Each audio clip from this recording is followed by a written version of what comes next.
Hello दोस्तों, मैं अनूप श्रीवास्तव। आप सभी का स्वागत है हमारे इस चैनल पे। आज हम डेव ऑप्स की असलियत को समझने की कोशिश करेंगे। आज का टॉपिक बहुत ही कंट्रोवर्शियल है, डेव ऑप्स। मैं आजकल इतने सारे एड्स देख रहा हूँ जो बोल रहे हैं कि 3 महीने में डेव ऑप्स सीखें और 20 लाख पर एनम पाए। डेव ऑप्स सीखो, 30 दिन में जॉब गारंटी।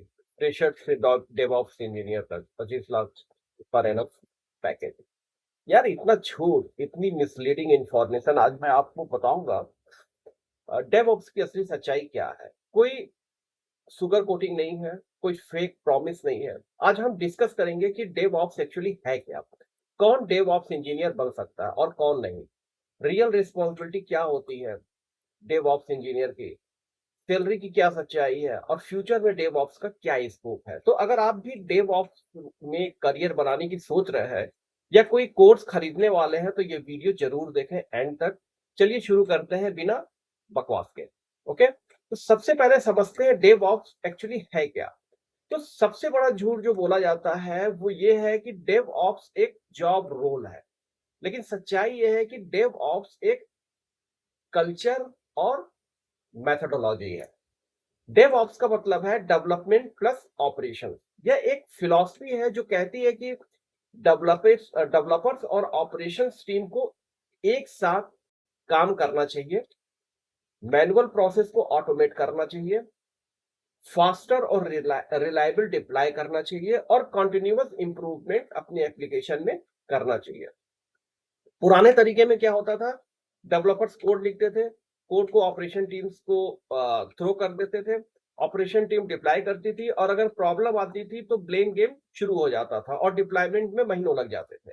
नए तरीके में क्या है, यानी डेव ऑप्स में डेवलपर और ऑपरेशंस के लोग एक साथ काम करते हैं, ऑटोमेशन टूल यूज करते हैं, कॉन्टिन्यूअस इंटीग्रेशन और कॉन्टिन्यूअस डेवलपमेंट होता है, डिप्लॉयमेंट घंटों में या मिनट्स में हो जाते हैं और शेयर रिस्पॉन्सिबिलिटी होती है।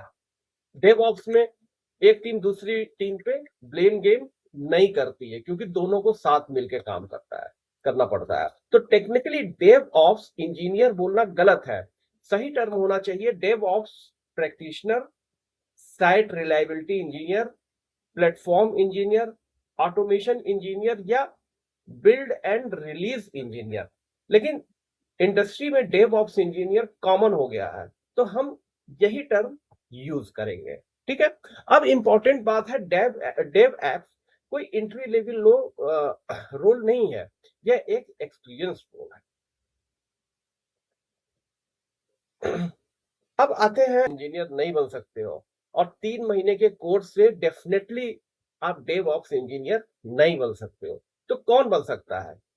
सिस्टम एडमिनिस्ट्रेटर जिसके पास 2 से 3 साल का एक्सपीरियंस है, डेवलपर जिसके पास प्रोडक्शन डिप्लॉयमेंट का एक्सपीरियंस है, नेटवर्क इंजीनियर जिसके पास ऑटोमेशन के स्किल्स हैं, या डेटाबेस एडमिनिस्ट्रेटर जिसको डेटाबेस एक्टिविटी के साथ साथ स्क्रिप्टिंग भी आती है। तो सच बोलूं, अगर आप फ्रेशर हैं तो सोच रहे हैं कि मैं डायरेक्ट डेव ऑप्स बन जाऊंगा, तो यह बहुत मुश्किल काम है। क्यों? क्योंकि डेव ऑप्स इंजीनियर को बहुत कुछ जानना होता है। अगर ऑपरेटिंग सिस्टम की बात करें तो लिनक्स की डीप नॉलेज होनी चाहिए, not just basic commands. Window server, process management, file system, kernel concept, performance tuning सब आना चाहिए। अगर आप नेटवर्क की बात करें तो टीसीपी आईपी प्रोटोकॉल क्या होता है, डीएनएस कैसे कॉन्फ़िगर किया जाता है, डीएससीपी क्या होता है, लोड बैलेंसर क्या होता है, फायरवॉल क्या होता है, वीपीएन क्या होता है, राउटिंग क्या होता है, ये कुछ समझना होता है। लेकिन बस समझना नहीं होता है, आपको इसका एक्सपर्ट होना है। लोड बैलेंसर को सेटअप करना है, फायरवॉल को के साथ खेलना है आपको, वीपीएन के साथ खेलना है आपको, तब आप जा करके डेव ऑप्स के रोल में अपने आप को स्विच कर सकते हैं। डेवलपमेंट स्किल चाहिए, कम से कम प्रोग्रामिंग लैंग्वेज जैसे पाइथन या गो, या वर्जन कंट्रोल में गिटहब की एडवांस लेवल नॉलेज चाहिए आपको, एप्लीकेशन आर्किटेक्चर को समझना चाहिए, डीबगिंग स्किल होनी चाहिए, सिक्वल और नो सिक्वल दोनों का नॉलेज होना चाहिए आपको। बैकअप कैसे होता है, रेप्लिकेशन कैसे होता है, परफॉर्मेंस को हम कैसे ऑप्टिमाइज करते हैं, क्लाउड प्लेटफॉर्म का आपका नॉलेज होना चाहिए, AWS, एजोर और GCP में से कम किसी एक की डीप नॉलेज होनी चाहिए, या तो ओरेकल क्लाउड की हो, AWS की हो, एजोर की हो, ठीक है। कंप्यूट क्या होता है, स्टोरेज क्या होता है, नेटवर्किंग सर्विस क्या होता है, कॉस्ट को कैसे ऑप्टिमाइज करते हैं, सिक्योरिटी पे प्रैक्टिस, बेस्ट प्रैक्टिसेस क्या क्या होती हैं, इन सबों का आपको नॉलेज होना चाहिए। अब सोचिए, क्या एक फ्रेशर्स के पास ये सब नॉलेज हो सकती है? नहीं ना। इसलिए कंपनीज 2 से 4 ईयर का एक्सपीरियंस मांगती है डेव ऑप्स रोल के लिए। तो फ्रेशर्स क्या करें? देखिए, रियलिस्टिक पाथ है। पाथ एक है, पहला पाथ आपका ये हो सकता है कि आप सिस्टम एडमिन से डेवऑप्स शुरू करें। पहले लिनक्स एडमिन बने, 1-2 साल आप काम करें, स्क्रिप्टिंग सीखें, ऑटोमेशन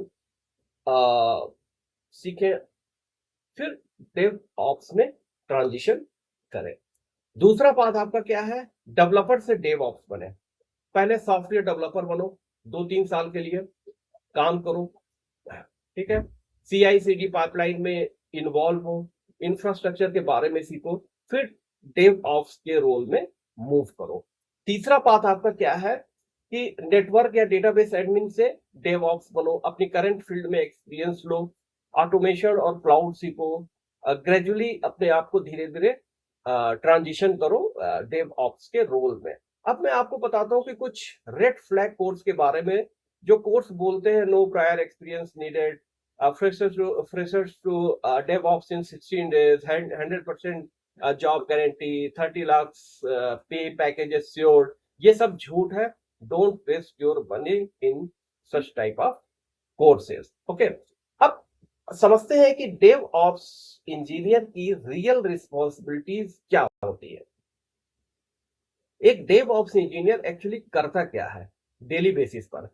तो वो पहली रिस्पॉन्सिबिलिटी होती है CI/CD पाइपलाइन को मैनेज करना।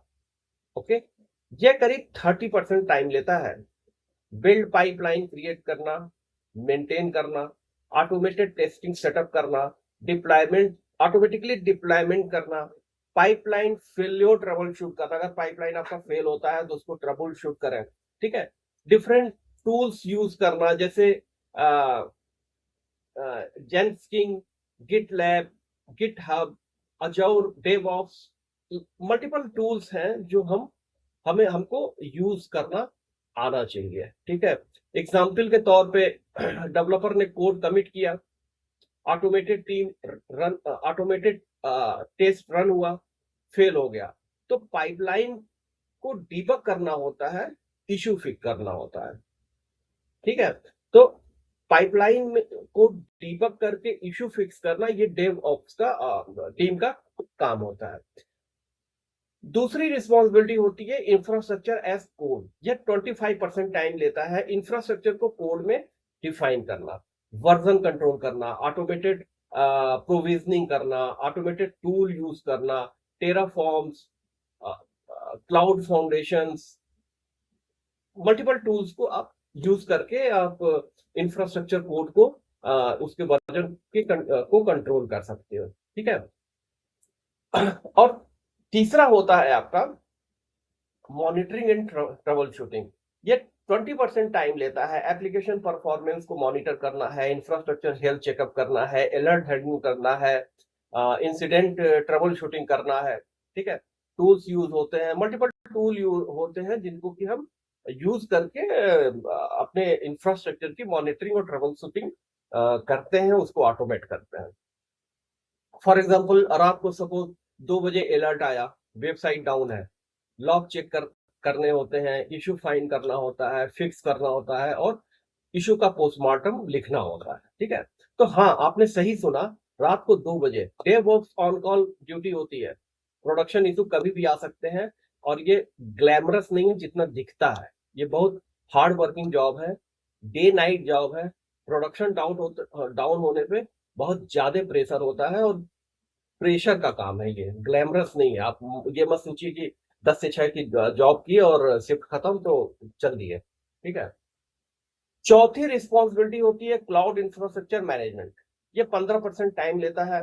क्लाउड रिसोर्स प्रोविजनिंग करना, कॉस्ट ऑप्टिमाइज करना, सिक्योरिटी कंप्लाइंसेस को हैंडल करना, बैकअप एंड डिजास्टर रिकवरी को सेटअप करना और उनकी मॉनिटरिंग करना, और एक्चुअल जब डिजास्टर हो तो उस केस उस डिजास्टर को मैनेज करना, हैंडल करना, उस सिचुएशन को हैंडल करना, ये डेवऑप्स टीम की रिस्पॉन्सिबिलिटी होती है। पांचवी है कोलैबोरेशन एंड डॉक्यूमेंटेशन। ये 10% टाइम लेता है। डेवलपर के साथ मीटिंग कीजिए, ऑपरेशन टीम के साथ मीटिंग कीजिए, कोऑर्डिनेट कीजिए, डॉक्यूमेंट मेंटेन कीजिए, नॉलेज शेयरिंग कीजिए। ठीक, तो ये सारी चीजें एक डेव ऑप्स को इंजीनियर को करनी होती है। अब बात करते हैं कॉमन टूल की जो डेव ऑप्स इंजीनियर यूज करते हैं।